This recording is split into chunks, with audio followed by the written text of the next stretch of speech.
आइए, सुनिए, देखिए, समझिए सनातन सत्य।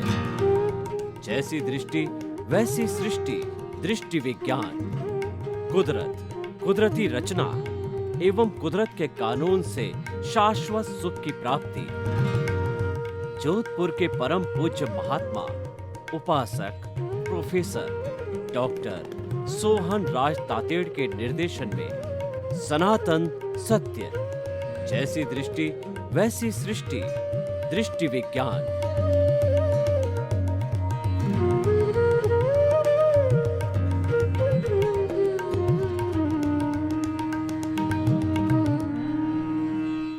चंदेषु निम्मल यरा आईचेषु अय्यं पयासैरा सागरवर गंभीरा सिद्धा सिद्धिं मम दिशन्तु सिद्धा सिद्धिं मम दिशन्तु। मेरे और आप सभी के भीतर विराजमान शुद्ध आत्मा भगवान को नमन प्रणाम। भाइयों और बहनों, मातृशक्ति को नमन।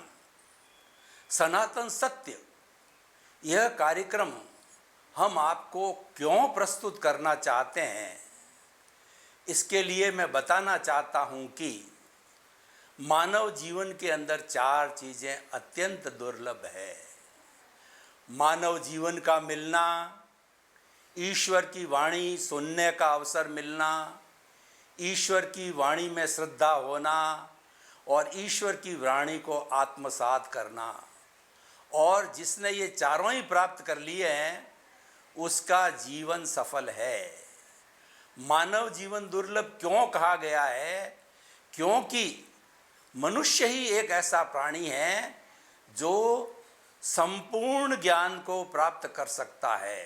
संपूर्ण ज्ञान का अर्थ हो गया केवल ज्ञान। 360 डिग्री के ज्ञान को केवल ज्ञान कहते हैं।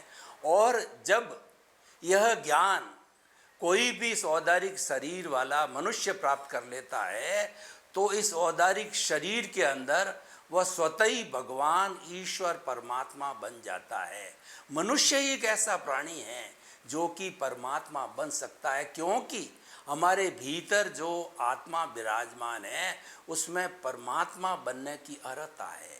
अब हम परमात्मा कैसे बने, उसके लिए हमें सनातन सत्य, यूनिवर्सल ट्रुथ, सार्वभौम सत्य की आवश्यकता रहती है कि what is the ultimate reality of this ब्रह्मांड, of this cosmos, of this world. वो हम सनातन सत्य के माध्यम से आपको देना चाहते हैं। और ये हमारा सनातन सत्य कुदरत, कुदरती रचना और कुदरत के कानून पर आधारित है। जो सारा ब्रह्मांड है वह कुदरत है। और इस कुदरत के अंदर जो 84 लाख जीवा योनि के प्राणी जो जिनके बर्थ प्लेसेस हैं और आत्मा की संख्या अनंत है, वो उसका सनातन सत्य प्राप्त करके और वो शाश्वत सुख को प्राप्त करते हैं। ऐसा सुख जिसके बाद कभी दुख आता ही नहीं है। अतः हम उस शाश्वत सुख को प्राप्त करने के लिए सनातन सत्य कार्यक्रम देते हैं। आज का हमारा विषय लघुतम भाव। प्रभुता से प्रभु दूर। प्रभु खुश किससे रहते हैं? जो विनम्र है, जो विनयशीलता है, वह सब गुणों की खान है। अगर एक व्यक्ति विनय के गुण को अपना लेता है तो सारे गुण उसके अपने आप इर्द गिर्द इकट्ठे हो जाते हैं। और व्यक्ति एक अहंकार अवगुण को अपना लेता है तो सारे अवगुण इकट्ठे हो जाते हैं। आप उदाहरण मैं देना चाहता हूँ कि राजा रावण वेदों का मर्मज्ञ था, वेदों का ज्ञाता था और उसको बहुत सी रिद्धियाँ सिद्धियाँ थी। बहुत से देवता उसके वश में थे, उससे थर्राते थे। इतनी महान हस्ती, उसने केवल एक जो अवगुण का सेवन किया, अहंकार का सेवन किया, उसके सेवन से उसने जो है सीता सती सीता माता का अपहरण किया और वो इतना बदनाम हो गया कि कई शताब्दियों तक हम उसके पुतले जलाते रहते हैं दशहरे के दिन, और न मालूम कितनी शताब्दियों तक जलाएंगे। इतना भारी इफेक्ट जो है इसका अवगुण का है। तो वह क्या है कि प्रभुता का भाव। अहंकार क्या है? प्रभुता का भाव।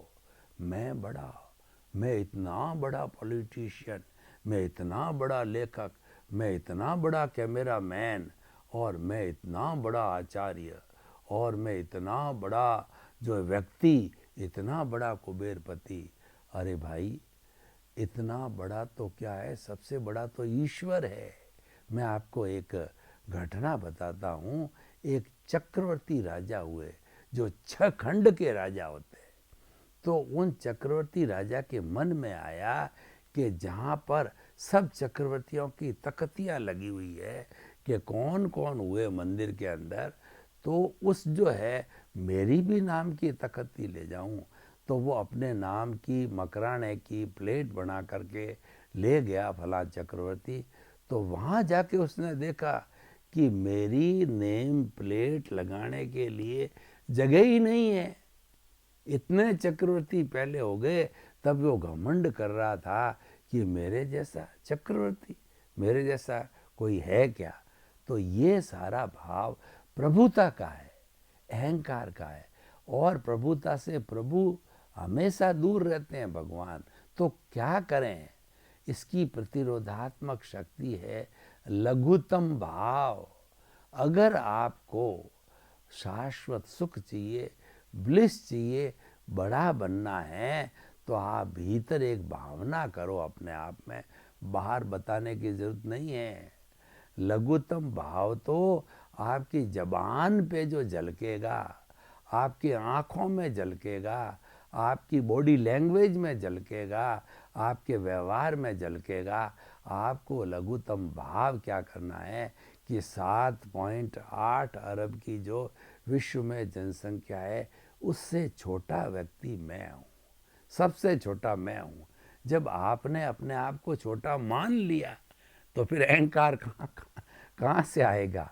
हम 10 मित्र हैं या हम एक तरह का काम करने वाले कई लोग हैं, सब कहते मैं ऐसा करता हूँ, मैं ऐसा हूँ, मैं ऐसा हूँ, मैं ऐसा हूँ, और हम पहले से ही कह देते हैं कि भाई मैं तो बहुत छोटा व्यक्ति हूँ। और तो लेकिन छोटा बनने का अर्थ ये नहीं है कि आप अपने जो है कार्य क्षमता, आप अपनी एबिलिटी या आप में इन्फीरियरिटी कॉम्प्लेक्स आवे, वैसा नहीं है। लघुतम भाव का बहुत ऊंचा स्थान है कि भीतर भावना विनय की रखना है। आपकी क्वालिटी को, आपकी एबिलिटी को, आपकी योग्यता को कहीं भी ख़त्म नहीं करना है, क्योंकि वो लघुतम भाव से आपकी योग्यता बाहर आएगी और वह आपको महान बनाएगी। तो देखिए कि जो हीरा होता है वो अपना मुंह से कभी नहीं कहता है कि मेरा मोल जो है लाख रुपए का है। मोल तो जौहरी लगाता है, हीरा कभी मुंह से नहीं बोलता है। तो ठीक इसी तरह से लघुतम भाव वाला वो अपने मन मियाँ मिट्ठू नहीं बनता है, जैसा कि आज लोग करते हैं। आज लोग क्या करते हैं कि अपनी प्रशंसा खुद ही करते हैं, क्योंकि लोग उनकी प्रशंसा नहीं करते, इसलिए वो खुद ही बड़े बनने के लिए अपनी प्रशंसा करते हैं, दिखावा करते हैं, प्रदर्शन करते हैं, और उसके लिए धन भी खर्च करते हैं, सारे हथकंडे अपनाते हैं। और देखिए, दिखावा कौन करेगा? दिखावा वो करेगा जो भीतर से कमज़ोर है और भीतर एबिलिटी वाला है, योग्यता वाला व्यक्ति है, अपने विषय का एक्सपर्ट है। तो वह क्यों दिखावा करेगा?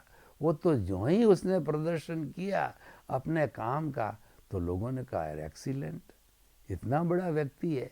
अगर अच्छा उपदेश देने वाला अच्छा उपदेश देगा तो उसको मुंह से कहने की कहाँ ज़रूरत है कि मैं बड़ा आदमी और बड़ा प्रवचन देता हूँ। तो आपका प्रवचन तो ऑडियंस सुनेगी, वो अपने आप मूल्यांकन कर लेगी, क्योंकि मूल्यांकन करने वाले वो ऑडियंस है, मूल्यांकन करने वाली जनता है। आपको तो अपनी एबिलिटी को जो है बढ़ाना है, और एबिलिटी देखिए कब बनेगी, लघुतम भाव के साथ बनेगी। और जिस दिन व्यक्ति के अंदर प्रभुता का भाव आ गया, अहंकार का भाव आ गया, उसी क्षण से उसकी गिरावट चालू हो जाती है। क्योंकि अहंकार जो है एक तरह से उस दियासलाई की तरह है, जो कि आदमी का पुण्य का गट्ठर है, सूखा गट्ठर, उसमें एक दियासलाई जला दो तो वह उस पूरे पुण्य के गट्ठर को समाप्त कर देती है। तो अहंकार रूपी, प्रभुता रूपी वो दियासलाई हमारे पुण्य को समाप्त कर देती है, और पुण्य से जो है हम बड़े बनते हैं, हम डेवलपमेंट करते हैं, हम प्रगति करते हैं, और हमारे पास में प्रगति का कोई साधन नहीं होता है। क्योंकि इस जीवन में जो कुछ भी प्रगति की जाती है वो हमारे पूर्व में डिसाइडेड होती है, वो नियति का योग होता है जिससे हम करते हैं, उसमें हमारी स्वतंत्रता नहीं है। क्योंकि ये तो कौज हम डाल के लाए हैं, और इस जन्म के अंदर मात्र वो तो जो है मन वचन काया की बैटरी है, जो है डिस्चार्ज होती रहती। चार्ज तो पीछे जन्म में करके आए हैं, और जब वो संपूर्ण रूप से डिस्चार्ज हो गया इस जन्म के अंदर 50 साल में, ये एक रूपक है, कोई 50 साल बैटरी चलती नहीं है, पर हमने 100% हिसाब से माना कि हमारी उम्र 80 वर्ष है, तो 80 वर्ष के अंदर वो ज़ीरो हो जाएगी, तीनों बैटरियाँ। क्योंकि मुझे बताइए कि इस जीवन में जो कुछ भी काम करते हो, मन वचन या काया, मन का मतलब चिंतन करना, वचन का अर्थ है बोलना, और मतलब अपनी जबान, और तीसरा होता है शरीर। इसके अतिरिक्त कोई चौथा साधन है क्या, मेरे तो ध्यान में नहीं है। 3 साधन से ही हम सारा क्रियाकलाप जीवन भर का करते हैं। मन से जो है हम चिंतन करते हैं, भूत की जो कल्पना कर, भूत की स्मृति करते हैं, भविष्य की कल्पना करते हैं, और वर्तमान का चिंतन करते हैं। और हमारी इंद्रियां जो जो विषय लेके आती है वो भी मन रूपी मैनेजर को देती है, और वचन से सारा हम इंटरेक्शन करते हैं, एक दूसरे के साथ जुड़ाव करते हैं। अगर हमारे ये शब्द नहीं होते, हमारे ये वचन नहीं होते, भाषा नहीं होते, तो गूंगे रह जाते। गूंगे के लिए कहा गया है कि आत्म अनुभव बात की, जो कोई पूछे बात, सो गूंगा गुड़ गाय के, और कहे कौन मुख स्वाद। आत्मा के अनुभव की बात, अस्तित्व की बात जो है हम किसी से करते हैं, तो वो तो अनुभवजन्य होती है, वो मुंह से नहीं बोली जाती है। एक गूंगे व्यक्ति को गुड़ दे दिया जाए तो क्या वह उसका स्वाद बता सकता है? वो तो पूछोगे तो वो तो गूंगा है, तो वो आ करके अभिव्यक्त करने की कोशिश करेगा, मीठा है मीठा है, लेकिन सही बोल के नहीं कर सकता, क्योंकि उसकी जबान नहीं है। तो जबान नहीं रहोगी तो हम समाज में गूंगे रह जाएंगे। शरीर नहीं होगा या शिथिल होगा तो बिस्तर पर पड़े रहेंगे, कौन जाके काम करेगा? शरीर बिना तो हम जीवन का कोई भी कार्य नहीं कर सकते। तो मन वचन काया 3 ऐसे साधन हैं, 3 ऐसे टूल है जो बात करते हैं। तो अभी तीनों की लघुता रहनी चाहिए। लघुता का एक ऐसा गुण है कि जो अगर इस एक गुण को हम जीवन के अंदर धार लेते हैं तो फिर दूसरे गुणों की आवश्यकता नहीं है, क्योंकि दूसरे गुण तो जो है ऑटोमेटिकली उससे जुड़े हुए रहते हैं, उससे कनेक्टेड रहते हैं। उनका आपस में एग्रीमेंट कहना चाहिए, उनका MOU कहना चाहिए, उनका कॉन्ट्रैक्ट कहना चाहिए, वो रहता है। तो देखिए कि लघुता की बात चली, तो लघुता हमारे इस जीवन के लिए भी अच्छी है, बाहरी जीवन के लिए, मतलब व्यवहार जगत के लिए और निश्चय जगत के लिए ये गुण है, दोनों के लिए अच्छा है। आप देखिए कि आप सुबह से शाम तक अपने परिवार के सदस्यों के साथ रहते हैं, या आपका जो वर्किंग फील्ड होता है, जिसका जो आपका काम करते हैं, वह लोगों के साथ के अंदर जाते हैं, तो हम 24 घंटे किसी न किसके साथ काम करते हैं, वहाँ हमारी लघुता का भाव है। यानी हमारे मन में घमंड नहीं है, हमारे मन के अंदर अपना जो है एक विनय का भाव है। तो लोग आपके पीठ के पीछे कहेंगे कि ये व्यक्ति कितना अच्छा है, कि इसमें कोई अहंकार का भाव नहीं है, इतना बड़ा इनके पास ज्ञान है, लेकिन ये कभी नहीं कहता है कि मेरे पास में इतना बड़ा ज्ञान है। ऐसा ज्ञानी व्यक्ति के हम साथ हैं, हमको महसूस नहीं होता है कि इतने बड़े एक्सपर्ट व्यक्ति के साथ में, इतने बड़े ज्ञानी व्यक्ति के साथ के अंदर हम वार्तालाप कर रहे हैं, या हम बैठे हैं, या हम उससे कुछ ग्रहण कर रहे हैं। ये उसका लघुता का भाव होता है। और देखिए, लघुता के भाव के लिए कहा गया कि विद्या ददाति विनयम। जो विद्या ऐसी होनी चाहिए जो कि विनय दे। विनय और लघुता एक ही बात है। पुराने जमाने में ये ज़्यादा ध्यान दिया जाता था। जो गुरुकुल शिक्षा प्रणाली थी, उसमें पहला सूत्र होता था लघुता का, कि आप गुरु के प्रति लघुता का भाव रखो। वो दिन में कितनी बार गुरु को शिष्य प्रणाम करता था। ये प्रणाम की संस्कृति, ये नमस्कार की संस्कृति, मैं आपका इसका वैज्ञानिक पक्ष बताता हूँ। क्यों? कि ये लघुता से जुड़ा हुआ है। देखिए, आप किसी को प्रणाम करते हो, अपने से बड़ों को, माता को, पिता को, बड़े भाई को, तो आपके प्रणाम करने से जो आपके हाथ उसके चरणों में जाते हैं, इसका अर्थ क्या हुआ कि आपने सारा अपने अहंकार का, घमंड का विसर्जन कर दिया। स्वाहा, मेरा अहंकार स्वाहा हो गया है। और जब अहंकार चला गया तो लघुता ऑटोमेटिकल आ गई। प्रभुता से प्रभु दूर, ये दोनों बैरी है। जहाँ अहंकार होगा वहाँ लघुता आ नहीं सकती, क्योंकि ये दोनों दो छोर है। अब आप पूरब और पश्चिम को मिलाना चाहो तो कभी मिल सकते हैं, कभी नहीं मिल सकते हैं। तो इसीलिए दोनों अलग अलग है, एक को छोड़ना पड़ेगा। अगर आपको लघुता को प्राप्त करना है तो अहंकार रूपी प्रभुता को छोड़ना पड़ेगा। अब देखिए, आपने तो प्रणाम किया, आप बाग बाग हो गए। आप धन्य महसूस करने लगे कि मैंने माता पिता का आशीर्वाद प्राप्त किया, बुजुर्ग का आशीर्वाद प्राप्त किया, गुरु का आशीर्वाद प्राप्त किया। कितना बड़ा, एक छोटे एक्शन के अंदर कितना बड़ा हुआ। और मैं आपको एक उदाहरण बताता हूँ, एक सजीव उदाहरण बताता हूँ कि एक समय में एक अपने परम मित्र का दूसरे मित्र ने जो है वह कुछ आपस में बोल चाल या कटुता की वजह से उसका मर्डर कर दिया। अब वो मर्डर तो कर दिया, अब वो अगर पुलिस कार्रवाई, कोर्ट होता है तो निश्चित बात है उसको फांसी की सज़ा होगी। तो उसने क्या किया कि उसने, क्योंकि उसका फास्ट फ्रेंड था, उसको मन में ग्लानि हुई कि मैंने बहुत बड़ा बुरा कार्य कर दिया है, एक परम मित्र को खो दिया। तो वो समझदार व्यक्ति था, तो उसके पिता तो नहीं थे, उसकी माँ के चरणों में जाकर के, और हमारे यहाँ एक परंपरा है कि जो हरी घास का तरना लेकर के और वह गाय बन करके और जिसके चरणों में गिर जाता है उसका क्या प्रभाव होता है। हरी घास को मुंह में डाल करके अपने परम मित्र की माँ की चरणों में जाके जोर जोर से रोने लगा। और उसके मन में रियल दुख था कि मैंने मेरा मित्र खो दिया, मैंने मेरा भाई खो दिया, क्योंकि मैं बुद्धिहीन हो गया था, मैं जो क्रोध के वशीभूत हो गया था किसी बात को लेकर के, और नियति भी कुछ ऐसी होगी।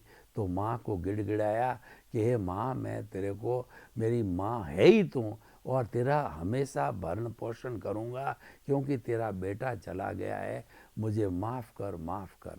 तो उसके दूसरे भाई थे, उन्होंने कहा नहीं, हम तो इसको फांसी की सज़ा दिलाएंगे। अब वो पिता नहीं थे, माँ थी, वो हेड थी, उसके चरणों में गिर गया और उसके पहचान लिया, अनुभवी थी कि इसके मन में रियल दुख है। अपने परम मित्र था वो तो, परम मित्र का दुख भी है और इसके भीतर लघुता का भाव भी है, पश्चाताप का भाव भी है। सारी बातों को उसने रीडिंग किया। उसने कहा जा तेरा कुछ नहीं है, मैं तू मेरा पालन पोषण करना, मैं तेरे साथ ही रहूँगा। उस माँ के रूप में माँ से बढ़ के माना, पालन पोषण किया और बड़ा दो पश्चाताप किया। देखो जिंदगी मिल गई। क्यों मिली? लघुता की भाव से मिली। और उसके अगर पास पैसे होते और वो दुरुपयोग करता तो वकीलों को करता, इधर उधर भिड़ाते, 5-10 साल केस चलता, क्या हो जाता।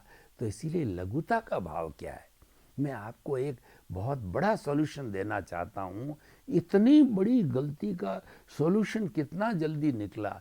मैं तो आपको बताना चाहता हूँ कि बड़ी से बड़ी समस्या आपके जीवन के अंदर आ जाए तो उसके बनिस्पत की आप जो है काले कोर्ट के पास जाओ, आप या मिटिया कोर्ट के पास जाओ, यानी पुलिस कार्रवाई के अंदर जाओ या कोर्ट की कार्रवाई में जाओ। उसके बनिस्पत तो ये है कि आपके बड़े भाई से हो गया, आपके पिता से हो गया, आपके मित्र से लड़ाई झगड़ा, प्रॉपर्टी डिस्ट्रीब्यूशन कुछ भी हो गया, आपने लघुता के भाव से जो है अपने भाई को कहा कि हम भाई भाई हैं, तो प्रॉपर्टी अगर तू कहता है कि ये कुछ हिस्सा तेरे आना चाहिए तो तू जो है स्वीकार कर ले, मुझे स्वीकार्य है। तो ऐसे बड़े बड़े जो झंझट जो हम कोर्ट के अंदर निपटाते हैं, कोर्ट में क्या होता है, देखिए लघुता का भाव क्या कहता है कि आप उस पार्टी से जाकर के मिलोगे, मान लिया 10% आपको नुकसान हो गया कि 10% आपको हिस्सा कम मिला, लेकिन 10, 20, 30, 40 साल की जितनी जितनी आपका टेंशन, जितना पैसे की बर्बादी, और आप देख लो सारे लंबे चलने वाले कोर्ट केस में कि रगड़म पट्टी करते करते आखिर के अंदर जब वो वकील पैसे खा जाते हैं दोनों तरफ के और जज भी हैरान हो जाता है या बिक जाता है, तो वो क्या कहता है, समझौता कर लो। अरे ये समझौता 30 साल के बाद करवा रहे हो तो हमारे जो बेटे ने जो दादा ने जो केस लगाया और पोता वो लड़ता रहता, पोता समझौता कर रहा है, तो दादे को स्वयं को समझौता कर देना चाहिए। अगर दो पार्टियां हैं, मान लो आपस में हिल मिल के नहीं कर सकती, तो दोनों का जो कॉमन मित्र हो उसको एक पंच डाल करके, जो कि किसके साथ न्याय नहीं करे, अन्याय नहीं करेगा, उसके डाल दो। पर ये बातें आती कब है? जब व्यक्ति के भीतर लघुता का भाव होता है, जब व्यक्ति के भीतर जो है वो समर्पण का भाव होता है, जब भीतर अहंकार शून्य की बात होती है, तभी कोई काम बनता है। देखिए सारे डाइवोर्स आप कोर्ट में जाकर के अध्ययन करिए, सारे डाइवोर्स के पीछे एक ही भाव है, ईगो का। क्योंकि पति पत्नी दोनों कमाने लग जाते हैं, वो कह रहा मैं बड़ा, वो कह रहा मैं बड़ा, 50-50 का फॉर्मूला नहीं अपनाते।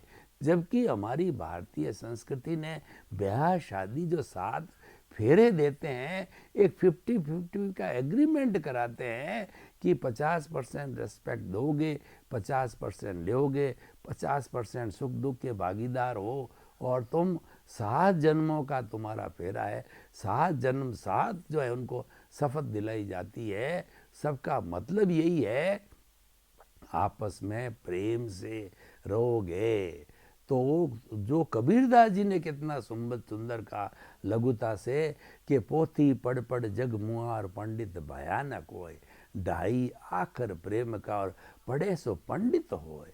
यानी आप अगर एक प्रेम का पाठ पढ़ लो तो क्यों तो डाइवर्स होते।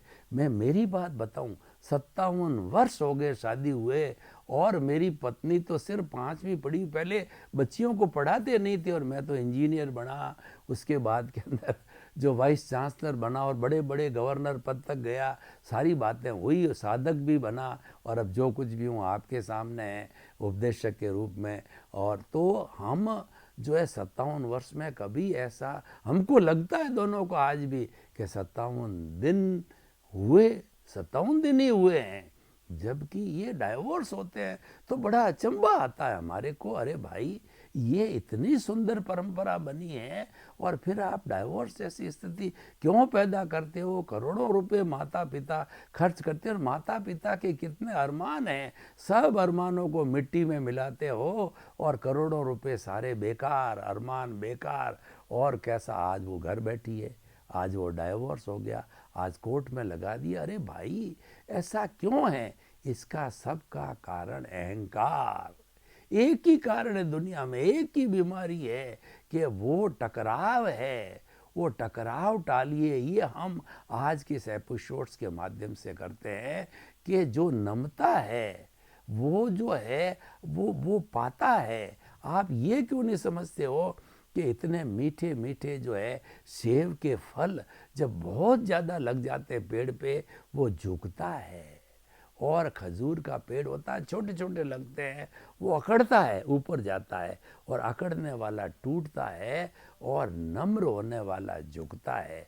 तो हमेशा झुकने में फायदा है, कुछ झुको कुछ झुकाओ, ये जीवन का सबसे बड़ा सॉल्यूशन है। यानी जीवन में अगर वो लघुता कायरता नहीं है, ये कभी नहीं समझना है कि कोई व्यक्ति विनम्र हो गया तो वो कायर हो गया, क्योंकि क्षमा वीरस्य भूषणम, जो क्षमा करता है वो वीर का आभूषण है। और जो कायर होगा वो तो क्या करेगा, टिट फॉर टैट, ईंट का जवाब पत्थर से देगा, नेले पे देला मारेगा, और उसकी ताकत सामने वाले से कम है तो भी मुक्का तो उठा ही लेगा। लेकिन जो वीर होते हैं, क्षमाशील होते हैं, वो माफ़ करते हैं। तो ये माफ़ी नामा है, ये कब आता है? ये लघुता के भाव से आता है, ये विनय के भाव से आता है, ये अहंकार शून्यता के भाव से आता है। ये विषय इतना गहरा और इतना अच्छा है, इस पर घंटों घंटों चर्चा बातचीत कर दी जाती है। और मैं तो आज 80 करोड़ युवा है हिंदुस्तान में, सबको एक ही सलाह देता हूँ, एक गुण अपना लो, टकराव टालिए। कहीं पर भी हम टकराव नहीं करेंगे, कहीं पे हम अहंकार की स्थिति को नहीं आने देंगे, हम लघुता का भाव रखेंगे, तो आप देखिए ये दुनिया आपको स्वर्ग लगेगी।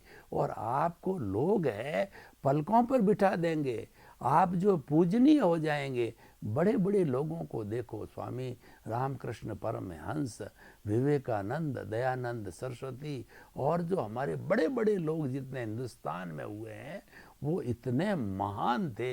इन्होंने दुनिया को वो दिया, हमारे हिंदुस्तान को, कि धर्म गुरु देश बनाया। लेकिन कभी भी उनमें अहंकार का भाव नहीं आया कि ये मैंने किया है। और क्योंकि अधगल गगरी छलकत जाए, जो घड़ा आधा भरा हुआ होता है वो ज़्यादा छलकता है, पूरा घड़ा भरा नहीं छलकता है। तो आप लघुता का भाव लावें तो सर्वे भवन्तु सुखिनः, सर्वे सन्तु निरामया, जगत के सब जीवों को सुख मिले, शांति मिले, आनंद मिले, मुक्ति मिले। आपके प्रति शुभकामनाएं।